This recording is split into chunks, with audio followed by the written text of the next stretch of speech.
If you asked me who the single most reliable person in my life was, the answer would have been immediate and unwavering: Alex. We had been inseparable since kindergarten, growing up together in the same quiet suburb, sharing everything from scraped knees to failed exams. He was my confidant, my emergency contact, and the only person who understood the intricate, messy landscape of my inner world. I was Eliza, a 28-year-old museum curator who valued routine and quiet stability, living in a cozy brownstone apartment. Alex worked in IT support, a steady, unremarkable job, and was always just a text or a call away. His loyalty wasn't a question. It was a baseline assumption of my existence. This bedrock of trust became my vital lifeline when the harassment started. The harassment wasn't the clumsy, anonymous kind. It was terrifyingly precise. It came from Mark, an obsessive former colleague who had fixated on me after I politely turned down his advances. Mark quickly transitioned from awkward flirtation to full-blown stalking. He knew my work schedule, my favorite coffee shop, and the route I took home. The fear was a cold, constant knot in my stomach. I changed my locks, deleted social media, and started taking circuitous, randomized routes. But the terror persisted. Mark always seemed to be one step ahead. During this period of crippling anxiety, Alex was my anchor. He often volunteered to walk me home, waited with me until my Uber arrived, and came over every evening for dinner just to make sure I wasn't alone. He was my self-appointed protector, often joking that he was my human security system. He was the only person I trusted enough to share every single detail of my security routine, every new anxiety, every panicked text from Mark. The depth of my reliance on him was immense, and it was the only thing keeping the crushing weight of paranoia at bay. It was during these evenings that I often noticed the pendant Alex always wore. It was a singular, dark piece of jewelry, made of heavy, smooth metal that looked like polished hematite, strung on a simple black cord. It wasn't stylish. In fact, it looked slightly old and bulky, like something you'd find at an antique market. He wore it religiously, never taking it off, not even when exercising. When I once asked him about it, he vaguely mumbled something about it being a good luck charm from his late grandfather. The explanation was unremarkable, and the object was just a small, eccentric detail of the person I trusted most in the world. I thought nothing more of it. Why would I? It was Alex, the man who was risking his own safety to ensure mine. I was wrong to trust him, wrong to assume his presence was random, and horribly wrong about the simple metallic object resting against his sternum. The good luck charm was, in reality, the core piece of technology in my rapidly tightening cage. The stalking escalated with a chilling, impossible precision. Mark wasn't just lurking outside my office anymore. He was showing up at places and times only I knew about, violating my privacy in ways that defied logical explanation. I started keeping a detailed journal of the incidents, and the pattern was terrifying. For example, I'd decide spontaneously at 2 p.m. to skip my usual gym and go to a yoga studio 30 minutes away, a decision I would text to no one. Yet 45 minutes later, Mark would be waiting outside the studio entrance, feigning a chance encounter. He would know about a new niche craft supply store I discovered in a forgotten corner of the city, showing up exactly 10 minutes after I walked in. The most disturbing breach involved a conversation only I had heard. I spent an entire Sunday researching a rare 17th century manuscript for the museum, complaining aloud to myself about the outdated Latin translation.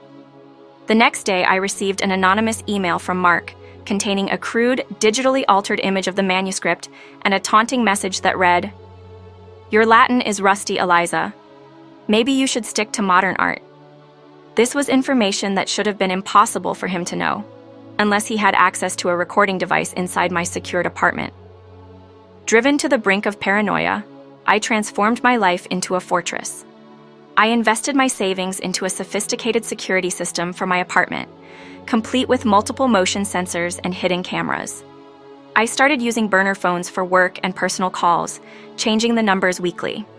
I even hired a security consultant who swept my apartment for bugs, declaring it clean. I became a creature of habit and contradiction, terrified of being seen, but desperate for the validation that my security measures were working. Through it all, Alex was my sole confidant and primary source of human comfort. He was the only person I allowed inside the bubble of my fear. When the security consultant advised me to stop telling anyone my plans, I excluded Alex. When the police suggested I cut off contact with everyone outside of work, I kept Alex. He was the exception, the one person I trusted blindly. I would call him minutes before leaving for a secret destination, just to have him talk me through my fear, reinforcing the devastating, but false, sense of security he provided. I remember discussing the Latin translation incident with Alex, detailing my sheer terror that Mark had somehow infiltrated my home. Alex was predictably empathetic, his brow furrowed with concern. "That's why I'm always here, Eliza," he'd said, gently placing a reassuring hand on my shoulder. "I'll keep an eye out. Mark will never get past me." As he spoke, the heavy, dark pendant he always wore swung slightly, catching the lamplight. I looked at the dark, unremarkable piece of metal and felt a swell of gratitude for the friend who was sacrificing his time and peace for me.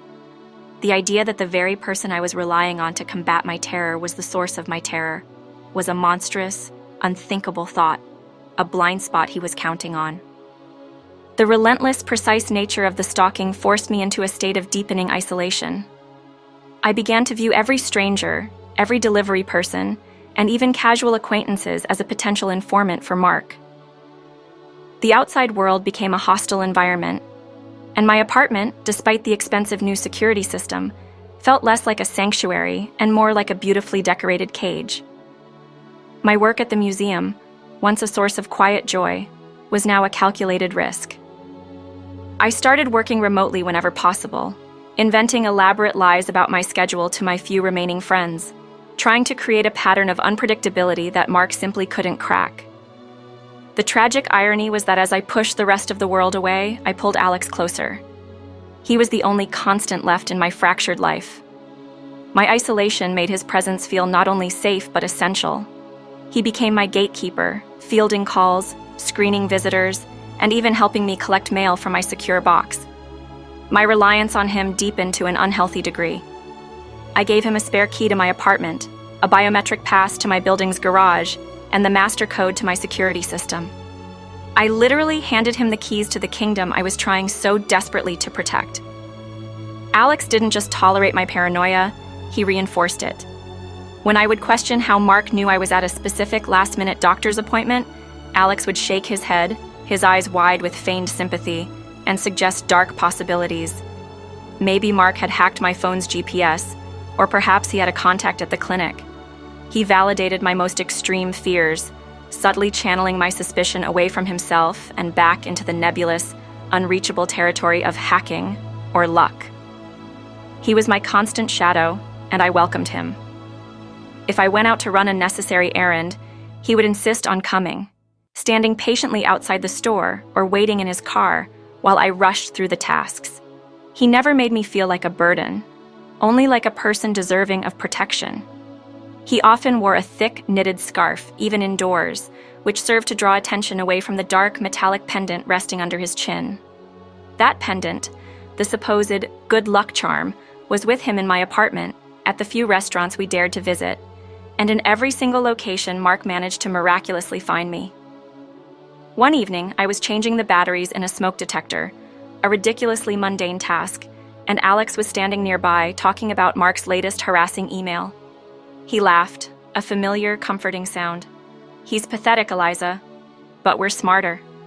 As he spoke, I glanced down and noticed his hands were resting near his chest, the black cord of the pendant disappearing into his sweater.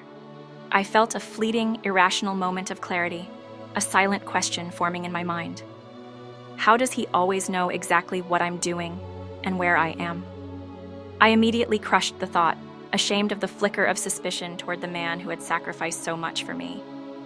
That moment of cognitive dissonance, the guilt of suspecting my best friend, was the shield that allowed his betrayal to continue, unchecked. The fortress of my trust, which I had so meticulously built around Alex, was about to receive its first catastrophic crack. The incident was small, almost insignificant, yet it contained the terrifying kernel of truth that shattered my entire reality. I had been invited to an emergency meeting with the museum director regarding a sudden, confidential change in an upcoming exhibition. A highly sensitive, last-minute security concern that absolutely no one outside of the senior museum staff knew about. The meeting location was a secluded off-site annex known only to a few, and the notification email arrived on my secured burner account just an hour before the meeting. I did not text Alex.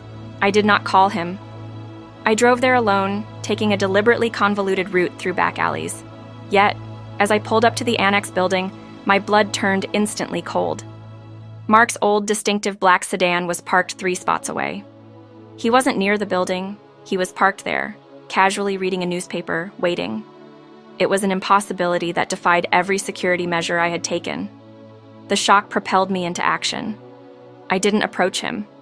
I drove straight to a nearby park and called Alex, my voice shaking. "He's there, Alex. He's at the annex, the confidential annex. How could he know?" Alex was soothing, his voice thick with concern. "That's bad, Eliza. That's really, really bad. It has to be a sophisticated hack. Maybe your work email is compromised. Are you sure you didn't mention it to anyone? Not even a quick word to your mother?" His careful, immediate suggestions, the way he steered the conversation directly back toward external possibilities, sounded plausible. But something was wrong. Later that evening, while reviewing the incident with a cold, professional distance, the truth emerged, hidden in an innocuous detail I had shared only with Alex. During our conversation in the park, as I was hyperventilating on the phone, Alex had made a seemingly casual comment about the location. He said, "I know that area, Eliza. There's a great little French bakery just a block away. Try to grab something to calm your nerves after the meeting." The next day, Mark sent me one of his taunting messages. It was a picture of a single, perfectly arranged croissant on a paper napkin, taken chillingly against the backdrop of the annex. The message read, "Try the pain au chocolat next time, Eliza. Better than the stale one they sell near the confidential meeting." The terror was absolute. Mark didn't know about the meeting, he only knew about the location, and he only knew about the French bakery because Alex had mentioned it on the phone after I had arrived. And if he knew about the bakery, he had to have been listening to my call with Alex. But Mark couldn't tap Alex's phone. Alex worked in IT and was too cautious. Mark wasn't listening to Alex. Alex was reporting to Mark. The realization struck me with the physical force of a blow. My protector, my confidant, was the source of all my terror. And in an instant, the strange, dark pendant Alex always wore stopped being a curiosity and became the focal point of my absolute, crippling fear. The realization that Alex was the mole was not a sudden burst of anger. It was a slow, agonizing process of dismantling 10 years of absolute trust. I couldn't confront him, not yet. My survival depended on maintaining the illusion that I was still his paranoid, grateful victim. I had to become an actress in my own horror show, trusting the man who was meticulously setting my downfall. My quiet investigation began with my own paranoia. I reviewed every incident Mark had staged, mapping them against the times I had been with Alex or had spoken to him. The pattern was devastatingly consistent. If I had told Alex about a spontaneous plan, Mark knew it. If I hadn't, Mark never showed up. The coincidence was statistically impossible. I went back to the specific detail that broke the case: the French bakery. The only way Mark could have known about the bakery was by listening to the call. I started observing Alex with the icy detachment of a detective. His empathy, once so comforting, now seemed hollow and rehearsed. His constant presence, once my security blanket, now felt like a suffocating tether. Every time he offered to walk me home or wait for me outside the museum, I forced a genuine smile while mentally checking his location against the movements of the stalker. The pendant became the focus of my entire world. It was the only item Alex never let out of his sight, never lent, and never removed. I studied its appearance, the dark, smooth hematite material, its slightly irregular, bulky shape, and the robust black cord. It didn't look like jewelry. It looked like a piece of industrial equipment disguised with a patina of age. I needed to see it up close, to touch it, to confirm my terrifying hypothesis. The opportunity came a week later, during one of our staged security dinners at my apartment. Alex, feigning exhaustion from all the security work, fell asleep on my couch. My heart hammered against my ribs, driven by a terrible mix of fear and adrenaline. This was it. I approached him slowly, cautiously, my hand trembling as I reached for the cord around his neck. As my fingers closed around the dark material, Alex flinched slightly, but remained asleep.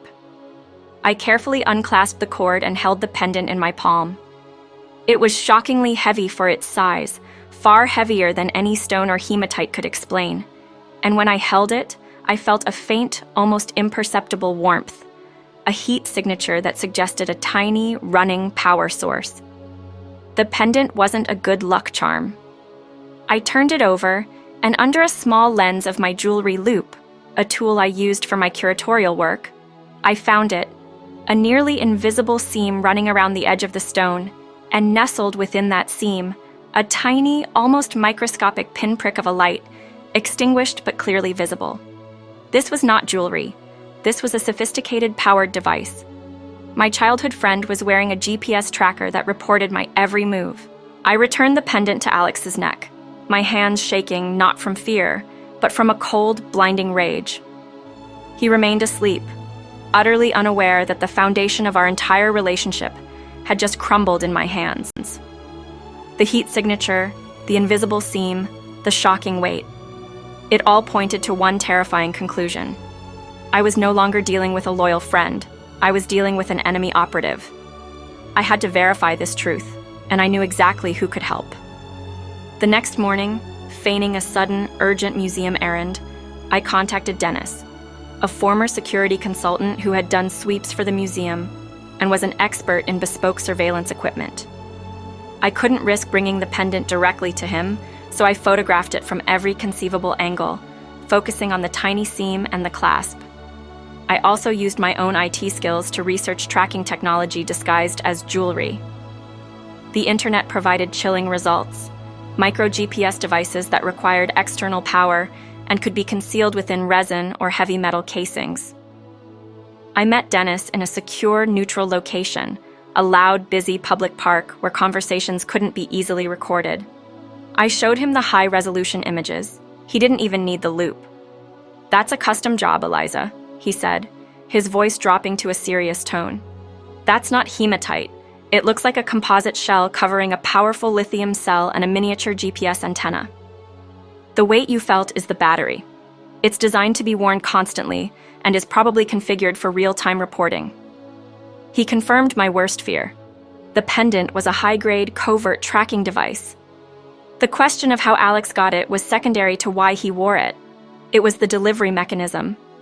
He was wearing my prison cell around his neck.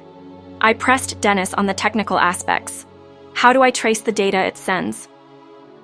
Dennis explained that if the tracker was reporting in real time, it was sending a cellular signal to a specific, unique IP address. Tracing that IP address required specialized software and a legal warrant, but he could run a passive signal analysis if I could get the device near his equipment again. That was too risky.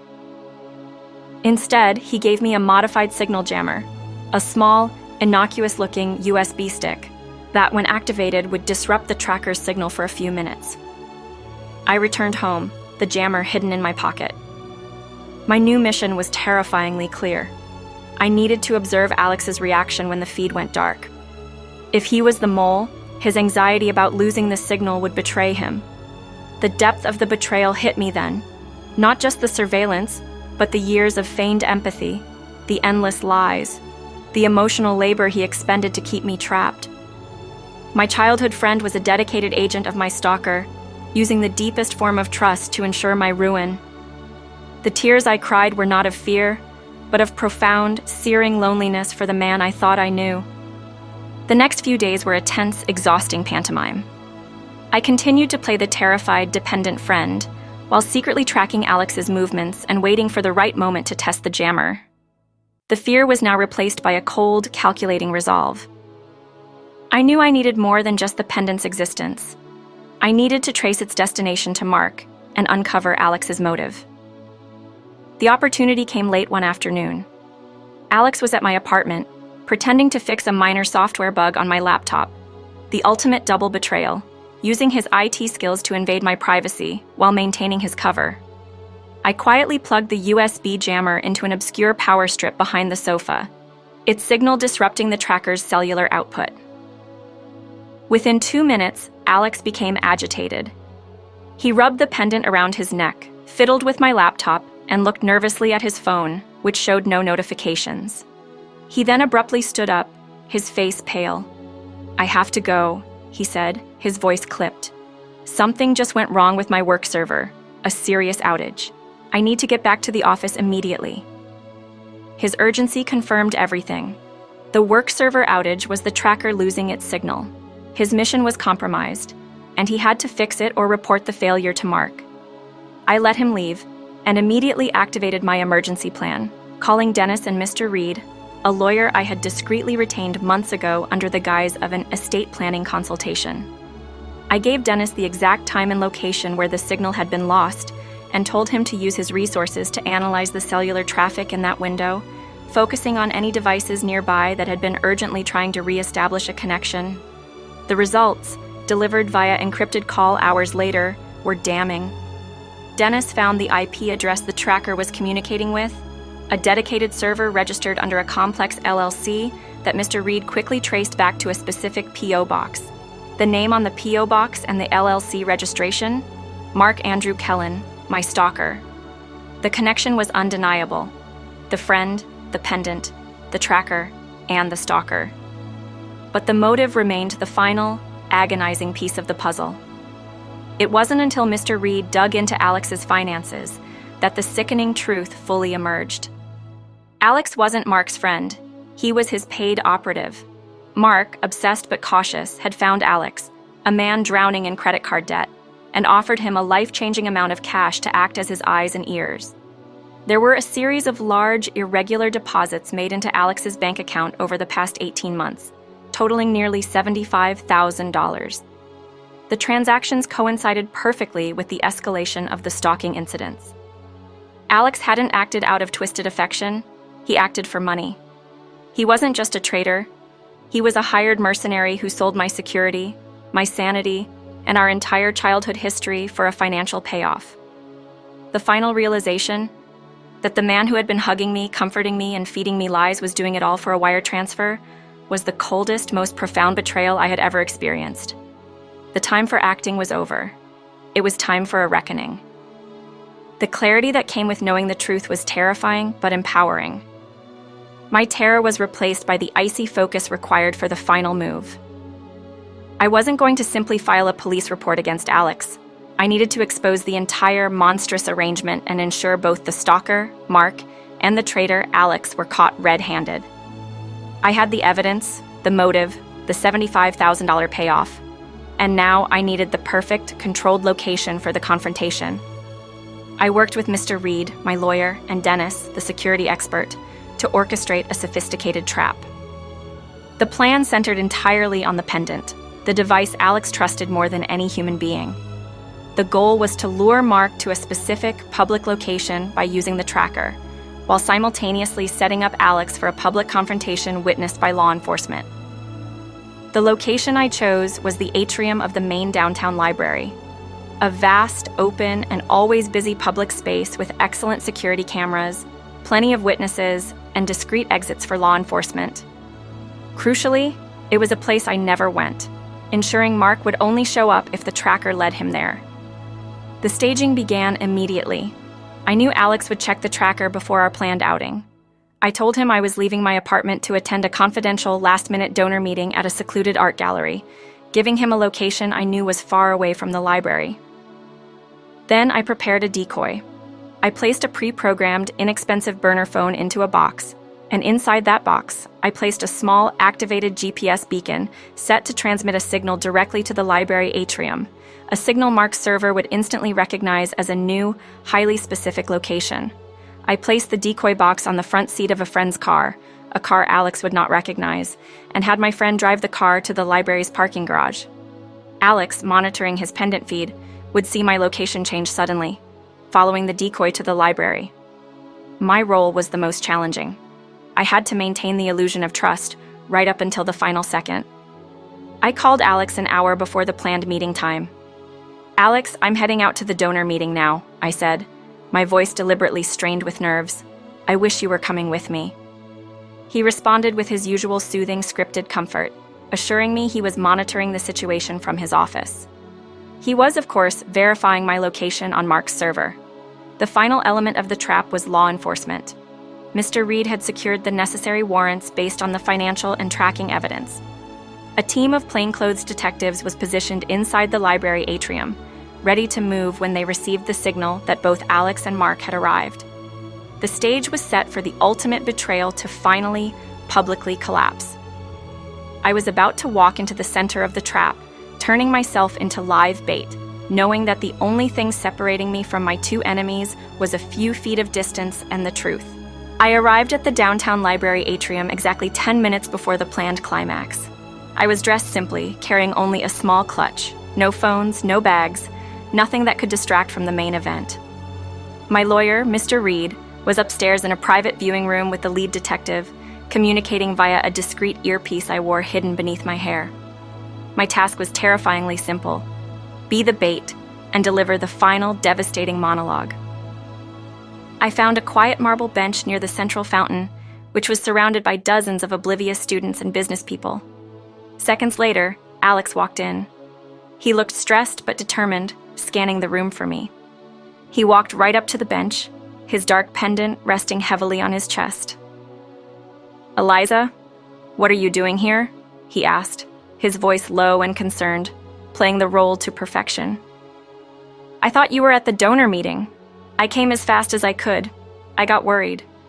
I stood up, my gaze locked on his, and the performance began.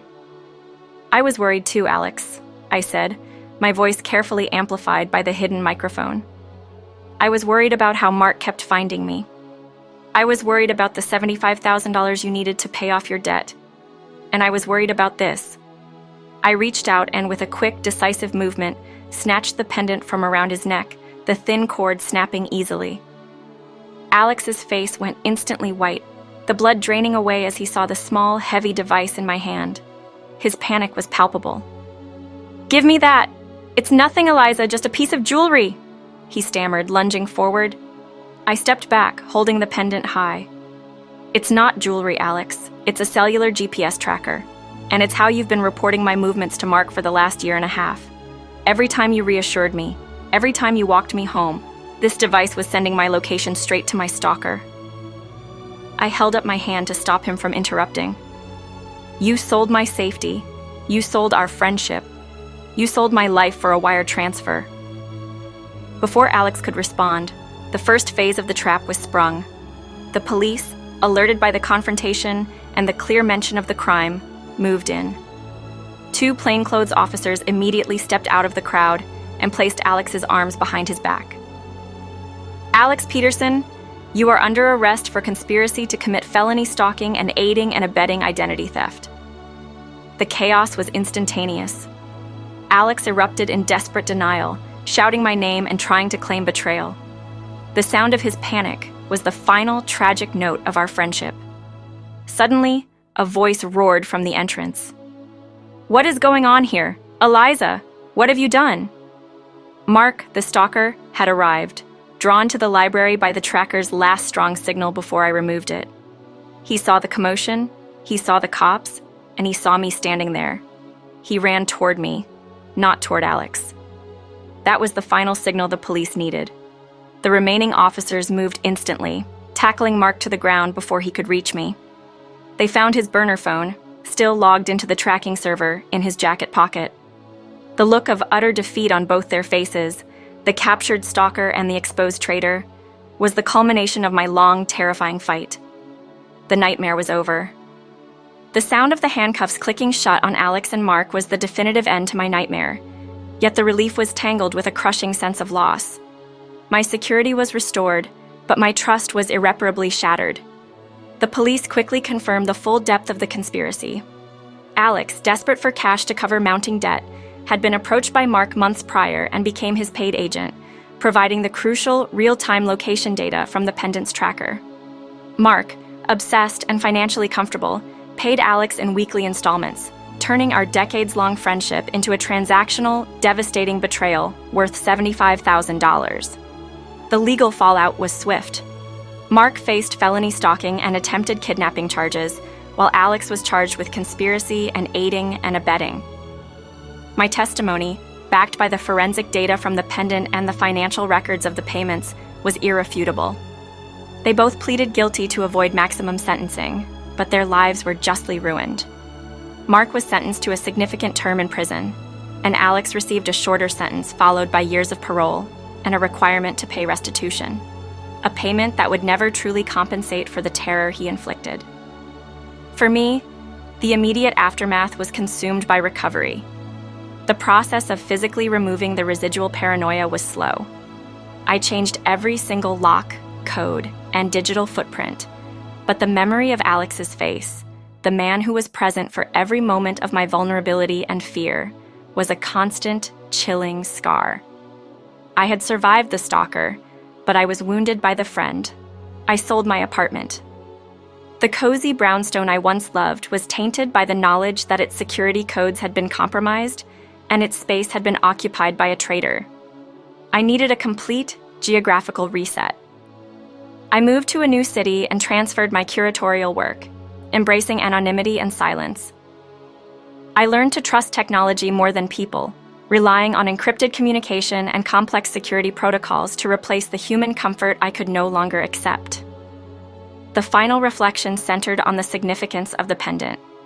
It wasn't just a piece of technology, it was the physical embodiment of the betrayal, a shiny, unremarkable object that concealed a deep, festering evil. It taught me a profound and difficult truth about trust, that the most dangerous enemies are not the strangers lurking in the dark, but the people we rely on, those who are close enough to weaponize our love, our history, and our security. Alex and Mark thought they had secured my location, but in reality, they secured their own ruin. My life was finally my own, free from the shadow of the pendant, but marked forever by the cold, devastating reality of my friend's mercenary heart.